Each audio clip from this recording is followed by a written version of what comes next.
So to the main event, as I say, and it's a great pleasure to introduce our speaker this evening. Kenneth McNeil is Professor of English at Eastern Connecticut State University. He's the author of Scotland, Britain, Empire, Writing the Highlands, 1760 to 1860, Scottish Romanticism and Collective Memory in the British Atlantic, and several essays on Anglophone Scottish literature in the 19th century. He's currently co-editing a companion to 19th century Scottish literature for the Association for Scottish Literary Studies and continuing his research on Scotland and the British Atlantic with a recent focus on Mary C. Cole. His talk this evening is entitled John Galt and Circum-Atlantic Memory. Please join me in welcoming Professor McNeil. Thank you. I guess to start, I have to admit I'm kind of a late comer to appreciating Galt. I actually don't think I read Galt until I was in graduate school. So I'm very honored and I'm very pleased that Rona and Ian invited me to do this talk. And I feel very gratified to be able to join you to talk about Galt, who I've, of course, appreciated more and more since I first encountered him. All right, so my talk is called John Galt and Circum-Atlantic Memory, and it derives from the book I just wrote, which I actually don't have a picture of myself. These are some other John Galt recent studies. But the one I'm going to talk about today comes from the last chapter in the book, which is devoted, the last chapter is completely devoted to Galt and what I call his circum-Atlantic writing. So I guess you could say I saved the best for last in the book. All right, so, all right. The varied professional experiences, movements, and writerly interests of John Galt make him uniquely positioned, even among highly mobile Scots of the time, to survey the complexity of the Atlantic world and to chart its troubled history. Recent studies, as you can see on the slide, looking at both his fiction dealing with West Country provincial life and his immigrant novels, have begun to scrutinize more deeply Galt's cross-Atlantic connections, positioning Galt not as simply a Canadian or Scottish writer, but an Atlantic one. These include studies by Katie Trumpner and Juliet Shields, and two recent essay collections devoted to Galt, one edited by Regina Hewitt, John Galt Observations and Conjectures, and the International Companion to Galt, edited by Gerald Carruthers and Colin Kidd. So these are the ones that I'm showing you now. The picture that emerges from this recent critical examination is that of a writer who is unmatched in capturing the culture of modernity in the Atlantic world. In his writing, Galt takes on the themes of revolution, war, and political upheaval, the slave trade in the West Indies, Highland dispossession, clearance and immigration, Indigenous peoples and their land claims, and colonial immigration and settlement. Galt took up these themes from a wide variety of perspectives in a wide variety of writing modes: the 3-volume novel, short tale or sketch, joint stock prospectus, economic travel log, fictional annals or memoir, and statistical account. In all of these, Galt brought the unique understanding of his Scottish education and training, steeped in ideas on political economy and natural history, which had shaped a distinctly Scottish romantic literary tradition. Galt also brings to his work the unique inflections of his West Country and Glaswegian upbringing and experiences. Able to delineate in minute detail the peculiarities that mark provincial life, but always from the perspective of the world traveler, political economist, and colonial policymaker, Galt sees at once the social and economic interconnections between Britain's core, its colonies, its peripheries, as they are writ large on an increasingly globalized scale. At the same time, Galt's writing and career is full of comings and goings as he traces the migration of peoples within and across the regional and national boundaries, emphasizing the cultural or economic interconnections that connect together discrete national or regional entities in the Atlantic. In this, Galt's writing charts what could be termed a circum-Atlantic cartography that imagines the Atlantic world in David Armitage's words as a particular zone of exchange and interchange, circulation and transmission that is distinct from any of the particular narrower oceanic zones that comprise it. I hope to sketch here how Galt's work provided not just a history of this world, but more precisely a cultural memory of it. He does this in not only his late career immigrant novels, Lowry Todd and Bogle Corbett, but also his earlier writings set in Scotland, particularly the work which established his reputation as a fiction writer and which proved his greatest success, Annals of the Parish. In all three, Galt erects approximate paths for the Circum-Atlantic world, which can be measured in the lifespan of a generation or two, and is transmitted in the form of a fictive retrospection.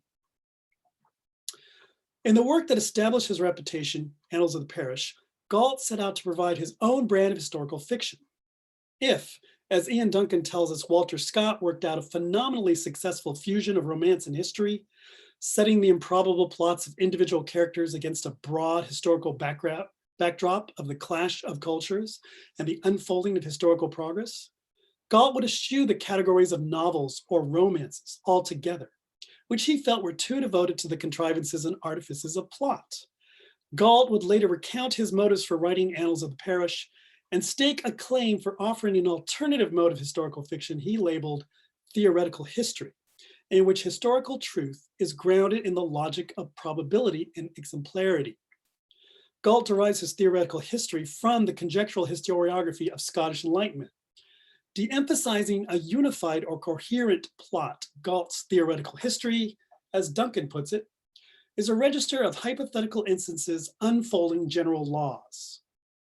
In doing so, Galt works out a modern rhetoric of typology, what might be called empirical or statistical typology, in the Annals of the Parish, which imitates, in Duncan's words, the genre of the parish register or chronicle, which in turn was given canonical form in the statistical account of Scotland, Sir John Sinclair's multi-volume, 8-year-long effort to provide a complete account of the state of the nation through a massive accumulation of critical data. So next slide.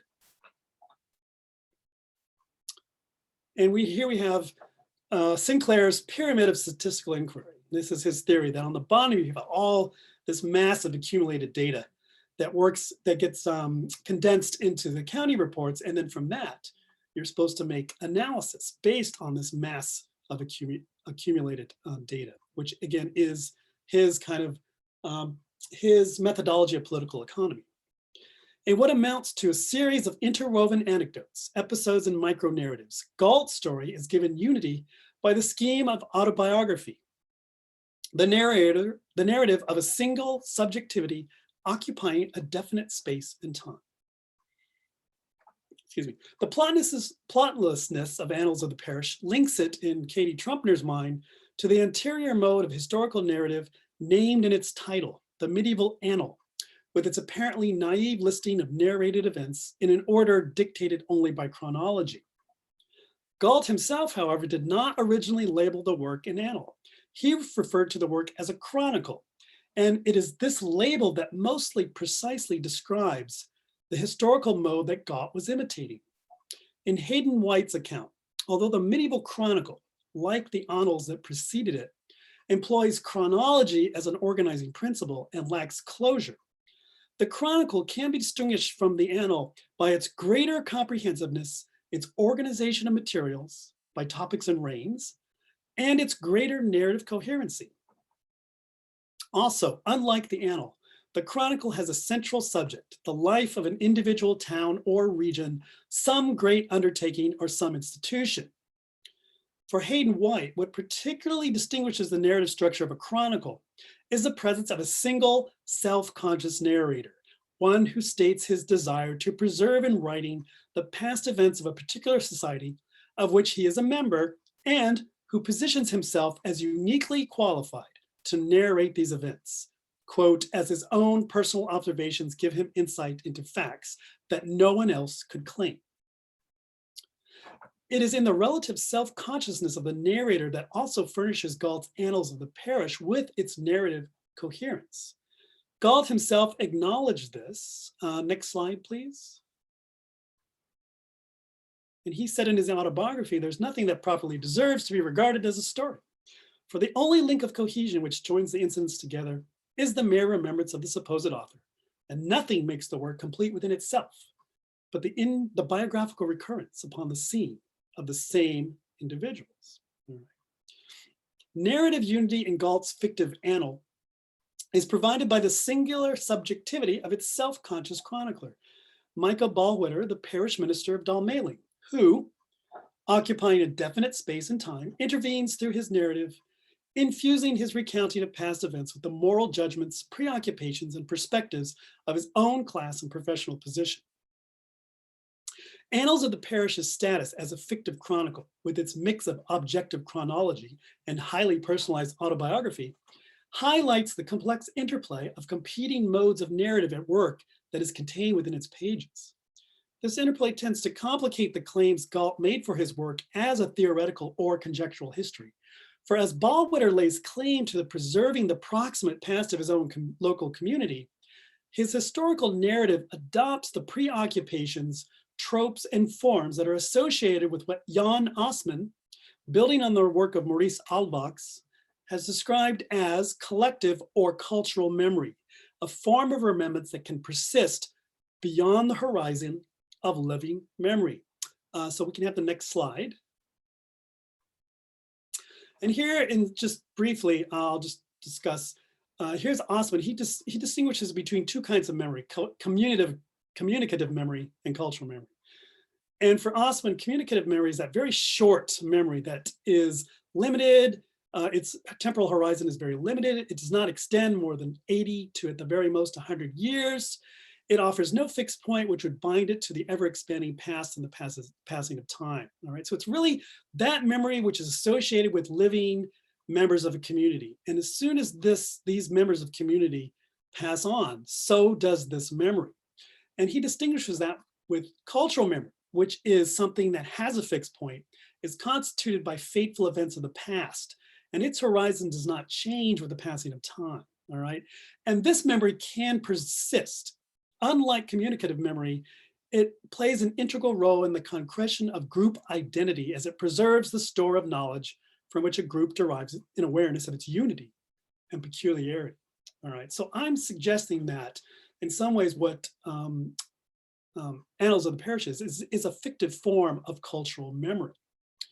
Announcing his own narrative situation in the present day as one looking back from a position of retirement in old age, Ballwhiter begins his story by recalling two disparate past experiences at once: the occasion of his very last sermon on the last Sabbath of the year 1810, and the circumstances which brought him to the parish in the first place 50 years before that date. And he makes a little speech. And so the next slide. All right, and here again is what he says. All right, and I don't think I'm going to read the whole thing, but I just put it on the screen for you. So he talks about the fact that in the same year, in the same day of the same month, that King George came to be king, he was placed and settled as the minister of Dalmailing. All right, so he links his own experience as the parish minister with King George. All right, and he says, thinking the hand of providence was in this, and that surely we were preordained to fade and flourish in fellowship together, which has really been the case.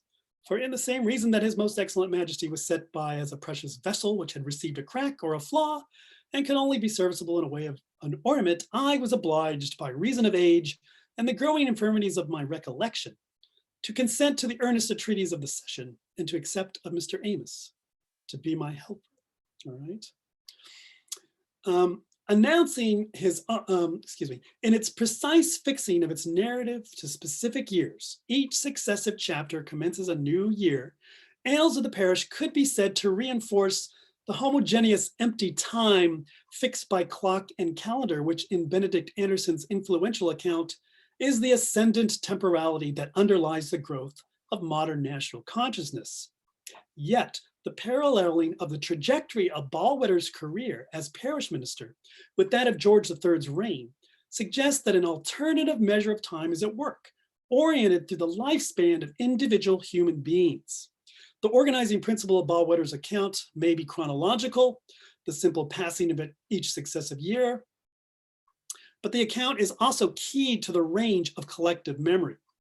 As Ballwhiter and his generational counterpart, King George III, are united in their trusts and temporalities, the historical narrative of their respective communities is indexed to the passing of their respective years, as they both, quote, fade and flourish in fellowship together. In the same year that George III was stripped of his royal prerogatives due to increasing infirmities and mental illness and old age, what Ballwether euphemistically describes as being set by as a precious vessel which has received a crack or flaw, so does Ballwether consent to step down from his pulpit by reason of age and the growing infirmities of my recollection. As he aligns his own reign as parish minister with that of his sovereign, Ballwether authorizes himself to speak not only for his village, but for his generation. Bidding his community farewell in his last sermon and boasting there was not a dry eye in the kirk, Ballwether imagines himself as an idol taken away from the heathens. For, he writes, I had been with the aged from the beginning. The young considered me as their natural pastor. In the sermon that marks his own retreat from public life, in which commences his historical narrative, Ballwether sees his community in generational terms, dividing his flock into two groups, the aged, of which he himself is a member, and the young, who will soon succeed them. Turning to members of his own generation, he offers them his final words, and in doing so, summarizes the attributes they share in common and which distinguish them from the young. And that's the next slide. All right, and here is his final speech, where he talks about, as for you, my old companions, many changes have been in our day. The change that we ourselves are soon to undergo will be the greatest of all. All right, so he kind of looks back from this period of old age and he talks about himself and the generation that he belongs to. And then he talks a little bit about the young who must come after him. All right, our work is done. We are weary and worn out and in need of rest.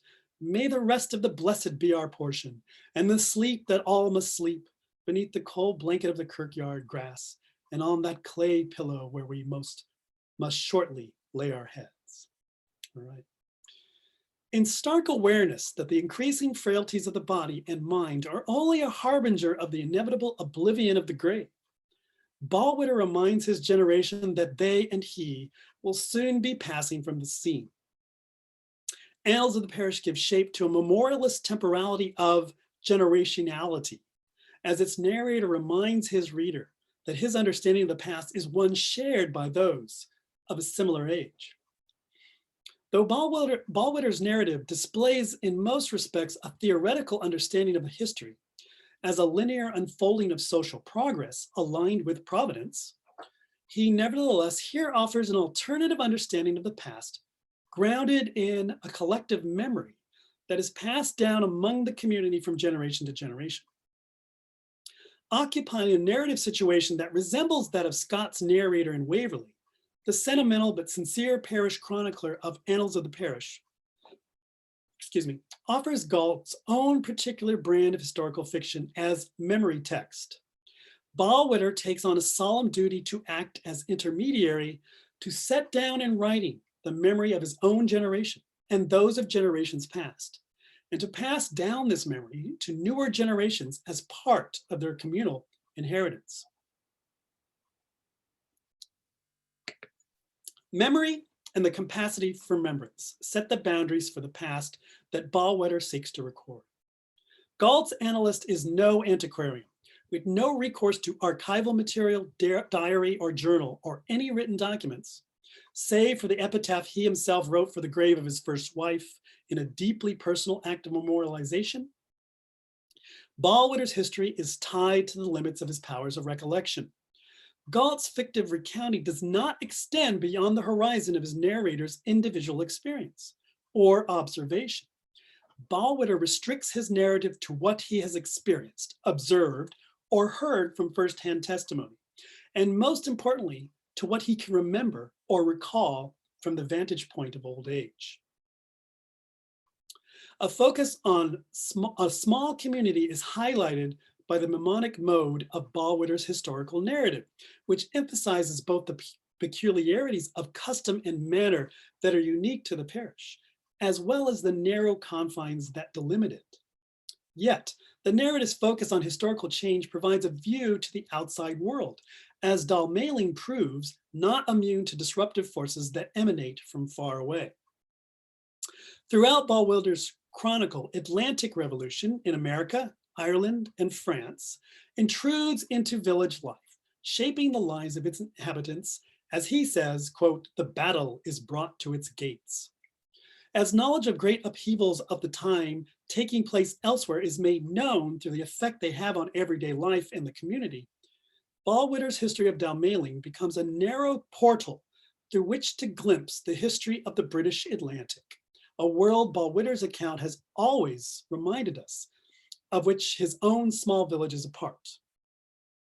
Thus, a description in the category of natural oddity becomes noteworthy as it takes on an exemplary force, showing the processes of socioeconomic integration that tie Dalmailing to the rest of this world.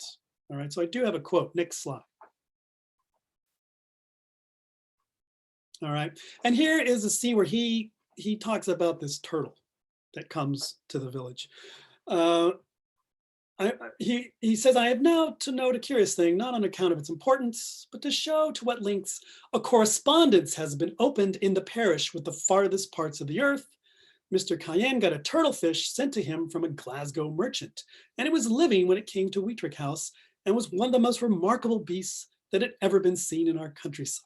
All right, he describes it, and he describes even though they killed it, the head was cut off, when if a finger was offered to it, it would still open its mouth and snap at it. And all this after the carcass was divided for dressing, right? So he kind of, in his chronicle, he talks about this natural odyssey. But the key is that he's demonstrating to what lengths a correspondence has been opened in the parish with the farthest parts of the earth. Afterwards, at a feast to mark the occasion, Ballwitter reports, "We drank lime punch as we ate the turtle, which I understand is the fashion and practice among the Glasgow West India merchants, who are famed as great hands with turtles and lime punch." Through the small detail of eating turtle and drinking lime punch, Ballwitter imagines the imperial network that connects village and plantations of the British Caribbean as a set of correspondences brought about by the circulation of people and commodities in the Atlantic world. The changes to the economic and social fabric of the village that these correspondents engender exemplify the ways in which, as Martha Bora tells us, annals of the parish, quote, "stretch the parochial boundaries of the tales of the locale, representing a porous community open to the flow of goods and people between village, nation, and empire, and the changing power dynamics and shifting ideologies that accompany 50 years of major socioeconomic and political change," end quote. In a later entry in his history, the chapter that begins the year 1800, Ballwitter telescopes some ways into the future to give his reaction to being credited by the village with the gift of prophecy after the 1802 Peace of Amiens, having preached on the subject beforehand. All right, and here's a quote, the next slide. And he says, "I got credit for my foresight, but there was no merit in it.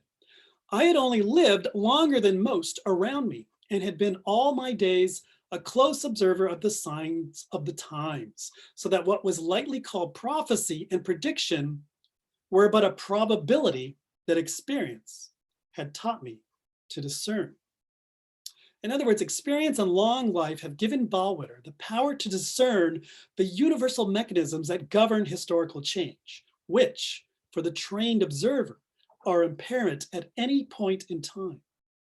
While this passage demonstrates salient features of conjectural history, as Ballwitter anticipates the ending to a historical narrative that has not yet quite concluded, it also demonstrates a key distinction in both the method and ultimate application between the conjectural method that supplies the theoretic in Galt's theoretical history and the statistical account that it imitates. The same universalized set of assumptions that allows the historian to conjecture about the past, to fill in the gaps in the historical record, also allows the political economist to speculate about the future. When Galt's parish minister describes his own powers of prediction as, quote, "but probability that experience has taught me to discern," he shifts slightly the temporal orientation of his account and begins to resemble less the conjectural historian and more the political economist. Ballwhiter grounds his own ability to foresee the future not on any special insight into providence, but on his knowledge of the protocols of probability derived from a lifetime of close observation. His ability to observe the minutiae of everyday life and from these deduce larger historical trends allows him to affirm the theoretic principles of Galt's history as they are manifest in the proximate history of his small parish. Also, because Ballwhiter's predictions for the future have already come to pass, he can testify to how experience allows the trained observer to speculate with some accuracy on the future. As a parish minister and local analyst, Ballwhiter is not in the business of prognostication. His narrative, for the most part, unfolds the parish's proximate past only in the service of taking stock of its present day. In later works, however, Galt would deploy his statistical topology in a pointedly speculative mode to make authoritative pronouncements on the future. Galt's own keen interest in political economy and the statistical account is evident throughout his writing and activities. One of Galt's earliest publications was a statistical account of Upper Canada, which was based on information he obtained from his ship's captain's cousin, William Gilkison, who had recently returned from Canada. In it, Galt aimed to offer what he termed, quote, an arranged view of a few statistical recollections. Much of Galt's rather extensive travels in adult life were devoted to the accumulation of what he would call useful, in a statistical sense, observation, traveling for information, as he would term it, not merely sightseeing. A trip to Sicily in his early 30s, for example, was meant to furnish material for a statistical account of the island, and Galt would provide his own updated statistical account of Upper Canada in 1832, based on his own experiences in the colony. These statistical accounts display an ambition to which Galt would devote much of his writing, fiction and non-fiction alike, which is bringing a collection of observations and facts together under what he would call correct theoretical purposes in order to make them useful for economic and social improvers. In this, Galt followed Sinclair, who wrote in the statistical account, quote, political knowledge cannot be intuitively attained. It is a result of information and experience. And what is experience but a record of facts, end quote. Excuse me. The two-part fictional exploration of the immigrant experience that Galt began with Lowry Todd in 1830 and then followed with Bogle Corbett in 1831 represents perhaps his most powerful working out of the relation between statistical methodology and the attainment of correct political knowledge in order to ensure an economically prosperous future. In keeping with his earlier theoretical histories, Lowry Todd and Bogle Corbett, which Galt labeled theoretic biographies, offer a mode of historical realism in which claims to truthfulness are located in the domain of the probable and the empirical. Their narratives unfold a fictionalized accumulation of knowledge that demonstrates the abstract principles the narrative seeks to make visible. As Galt describes his method in the preface to Lowry Todd, quote, the narrative embraces the substance of the author's knowledge, whether obtained by inquiry, observation, or experience, end quote. In the second of his immigrant series, the statistical typology is not only rhetorical. Galt appended to Bogle Corbett a formal statistical account of Upper Canada, divided into 8 sections, each one representing a district of the region and describing the most pertinent information on the situation of townships, condition of the soil, access to water, and relative conditions of settlement, roads, and waterways. For readers of the present day, perhaps, Galt's statistical appendix sits like a lead weight at the end of the story. For Galt's intended readers, however, neither the empirical data of the appendix nor the narrative that comes before is meant to supersede the other. Instead, both parts of the work are interdependent, as the theoretic biography provides a case history embodied in his life experiences and observances of Corbett's particular immigrant type, which the numbers at the end of the work are meant to illuminate and serve. In Bogle-Corbett, felicity of characterization is subordinated, Galt writes, to, quote, an attempt to embody facts and observations collected and made on actual occurrences, restraining the scope of invention entirely to probabilities, end quote. Galt's theoretic biographies provide a bridge between the conjectural, retrospective mode of his earlier West Country fiction and the speculative, future-oriented political economy of his colonial writings. Intended more as a political economic wealth of colonies, perhaps, than a historical annals of Canada, each of his immigrant novels employs the mode that Galt developed from his previous writing to provide useful knowledge for a colonial setting that was, for its intended audience, terra incognita, in which an accurate understanding of the state of the country could mean the difference between prosperity or ruin, or even life or death. Yet, as was the case in Annals of the Parish, abstract principles in Galt's theoretic biographies are often subservient to the dictates of memory, as each of his immigrant protagonists becomes unsettled by his remembrances of elsewhere. Differences in each character's social background yield significant differences in their individual outlook, disposition, and decision-making. Beyond differences of class and education, however, generational difference with the operations of memory that are shaped by this difference also plays a defining role in Galt's immigrant stories. Lowry Todd's life as an immigrant commences at age 20 when he sets sail for America. And although Galt's own colonial ventures were failures, Galt was dismissed from his position as superintendent of the Canada Company and returned to London destitute, and was immediately thrown into debtor's prison. His fictional Scottish migrant, Lowry Todd, does quite well for himself.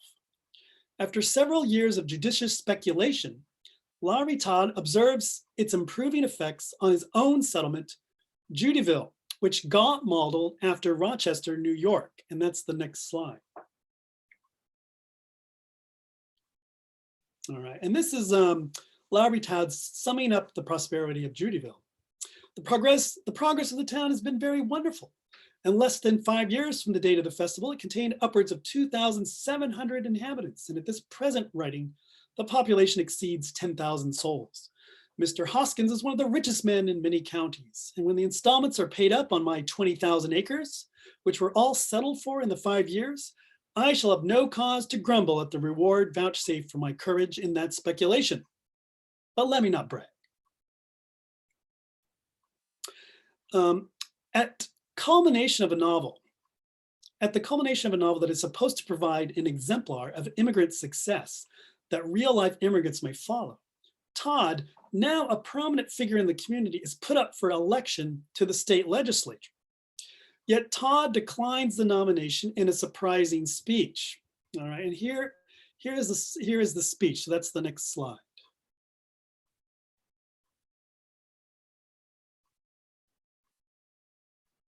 Actually, is that the next slide? Can you go back one slide? No, okay, I'm sorry, that's the right slide. Yes, I'm sorry. That is the correct slide. And this is Todd declining the nomination. And the reason he declines the nomination is based on his affiliation with his birthplace. It may seem to some of you that the land which contains a man's property, a man's business, property, and family is his country. I know that there is a sentiment encouraged here. He's talking about America, of course. But I have been educated in other opinions, and where the love of country is blended with the love of parent, a love which hath no relation to condition, but is absolute and immutable. Poor or rich, the parent can neither be more nor less to the child than always his parent. And I feel myself bound to my native land, Scotland, by recollections grown into feelings of the same kind as those remembrances of parental love, which constitute the indissoluble cement of filial attachment. Todd's refusal is prompted by a trip to Scotland where he had visited the village of his birth and the grave of his father, in which he says a wave of nostalgia had overtaken him. Standing before his father's grave, Todd feels only deep remorse for the misery he had caused him. And here's Todd's sentiments in the next slide. All the sluices of affection were then opened in my bosom, and every tender feeling was overflowing. Enduring memory brought also her earliest tablets, and read me many a long forgotten tale of the sufferings which my father had endured, and the tears he had wept, as he thought unseen, when his means failed, and his hands knew not where to find the wherewithal to support me, for whom he implored heaven to pity as his helpless one. The moment of Todd's nomination ought to signal the culmination of Todd's immigrant story, as he goes from pennilessness to successful and respected member of a thriving and prosperous settler community, a figure fully integrated into the national polity of his adopted land. Instead, Todd's nomination represents the culmination of his struggle with his conflicted national loyalties, divided between those based on filial devotion and childhood memory, and those based on the circumstances of the immigrants here and now. As he lays claim at the end of the novel to an immutable attachment to the country of his birth and childhood, Todd enacts a figurative return to origins that is at odds with the narrative arc that had preceded it. The future for Lowry Todd turns out to lie not in the New World, but elsewhere, in the old. Increasingly disturbed by the memory of his native Scotland while adrift in a country with no collective memory of its own, he ultimately abandons immigrant life and makes his way back to Britain. As Todd takes his final leave of America, Galt's novel swerves away from the exemplary case study he claimed it to be and becomes something else, a sentimental exploration of a prolonged and ultimately unsettling memory of the past, which haunts the migrant subject and that only deepens as the years pass by. Okay, next slide. All right, Bogle Corbett, all right. By the way, the picture on the right is the John Galt statue in Guelph, the town he founded.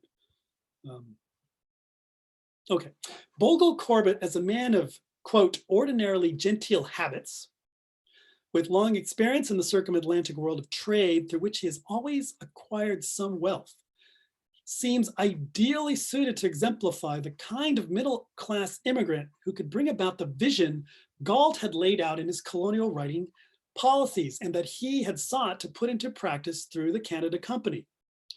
The importation of surplus capital and commercial know-how from the mother country to the colonies in the figure of the immigrant speculator investor. Already in the October of his days, Bogle Corbett, we find out, has seen and done much in life. And at the vantage point from which he recounts his experiences, he is already much further down the road, to use Ballwitter's metaphor of the passage of time, than is Lowry Todd.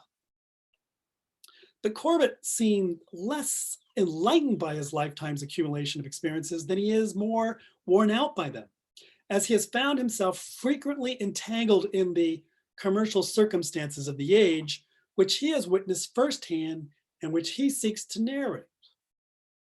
Bogle Corbett represents Galt's greatest fictional rendition of the great web of commercial reciprocities that comprises the Circum-Atlantic world. And though Galt's avowed aim for the work was to provide practical advice on what the genteel immigrant has, quote, really to expect in the colonies, end quote, the speculative statistical impetus of Galt's second immigrant case history, like his first, is largely overshadowed by a troubling and debilitating persistence of memory, as its protagonist recalls his firsthand experiences of the debasing horrors of transatlantic slavery, of economic collapse and financial ruin brought on by war and revolution, and of constant dislocation and uprootedness. In his middle-age retrospective, we see that each moment of departure and return is accompanied by the reappearance of a peculiar melancholy, a sense of unease and disorientation that is compounded as he traces and then retraces the roots of his Circum-Atlantic world. By the time of his actual arrival in Canada, Corbett, in Katie Trumpner's words, is, quote, a figure haunted by a suppressed past, depressed by the cumulative weight of British history.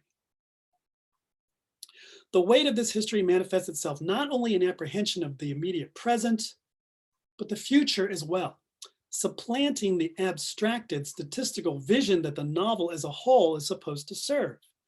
Corbett's dis-ease is not Laurie Todd's nostalgic loss upon leaving his homeland, but an ever-increasing anxiety brought on by the accumulating weight of the proximate past of the British Atlantic, a past that is largely configured as traumatic.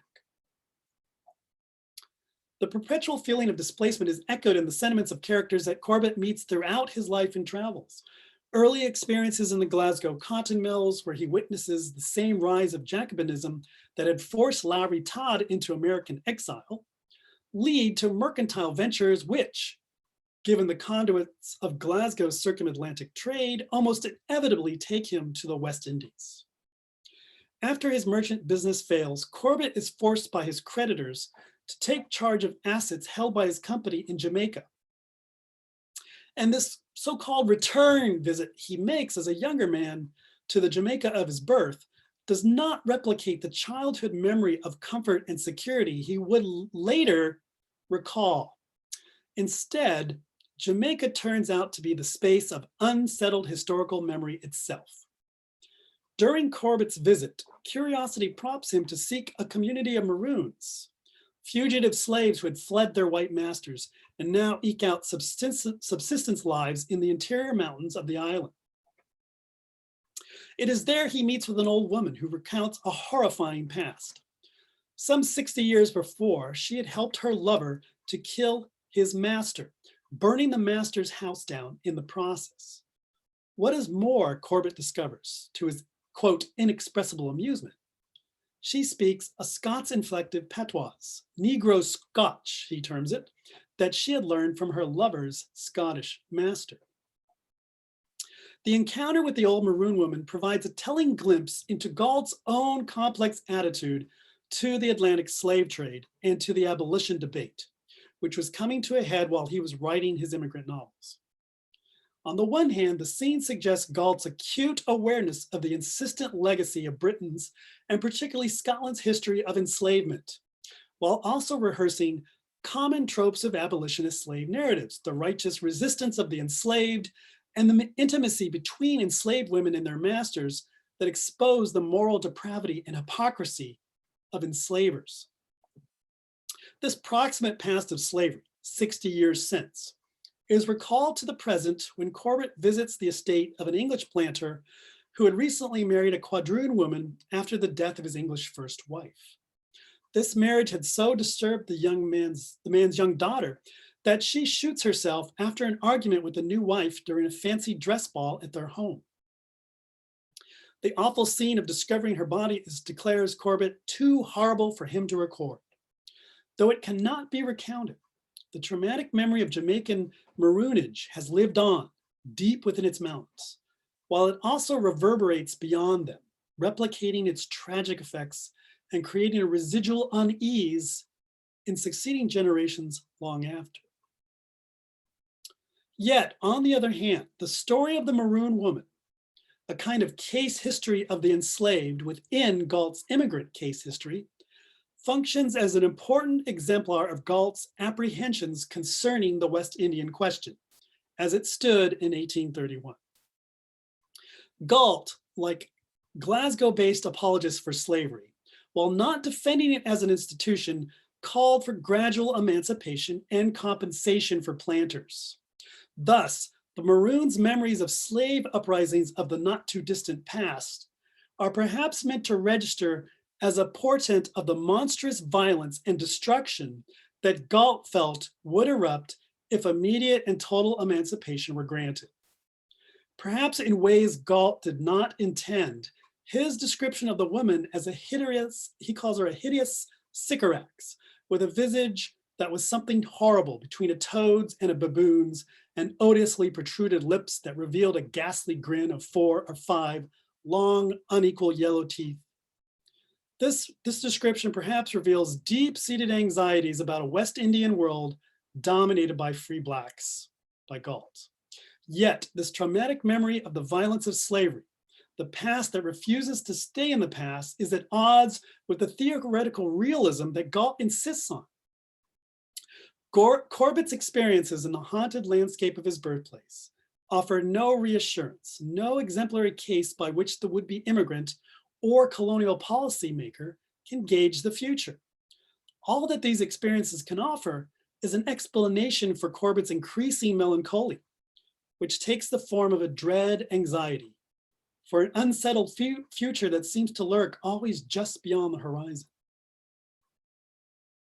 Corbett's disturbing encounters with the past during his adult return to Jamaica, which also marks a key moment in his gradual economic decline, serves as an index for the novel's apprehension of the past and its accumulative effects on those living in the present.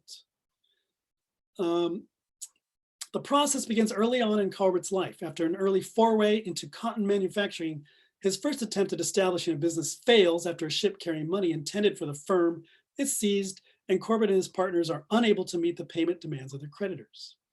Public knowledge of their troubles instantly undermines confidence in the partnership, and it is ruined, an experience that parallels Galt's own entrance into the world of business. I'm almost finished here. As such experiences begin to accumulate, they begin to weigh on Corbett's psyche, producing an array of symptoms: hypochondriacs, or all-overishness, as Corbett calls it, sleeplessness, chronic depression, weariness, and bouts of aimless, melancholic reminiscing.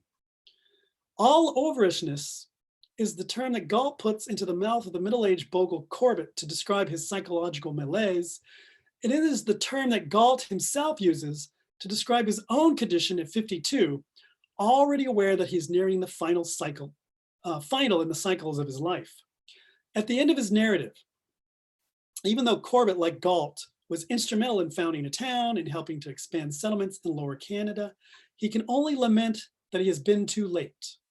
As one who has immigrated above the age of 50, quote, the habits and notions of the old country are too riveted upon him. And so he should not have expected, quote, aught much better than discomfort in the new world, end quote.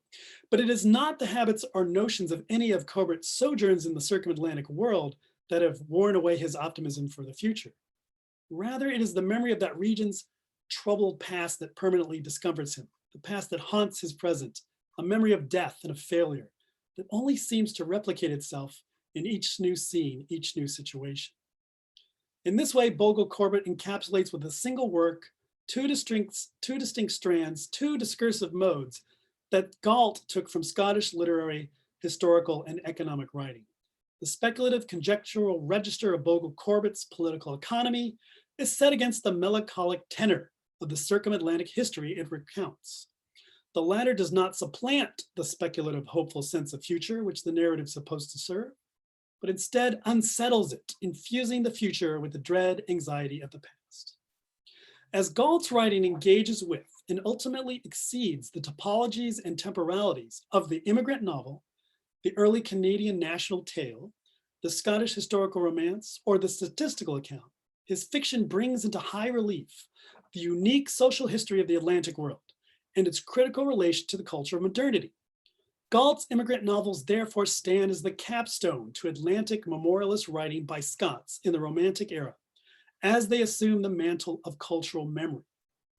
Preserved in the retrospective fictions of Lowry Todd and Bogle Corbett, the legacy of the Atlantic world lives on, but there will be no one community that can lay claim to its inheritance. Thank you. Last slide. The end.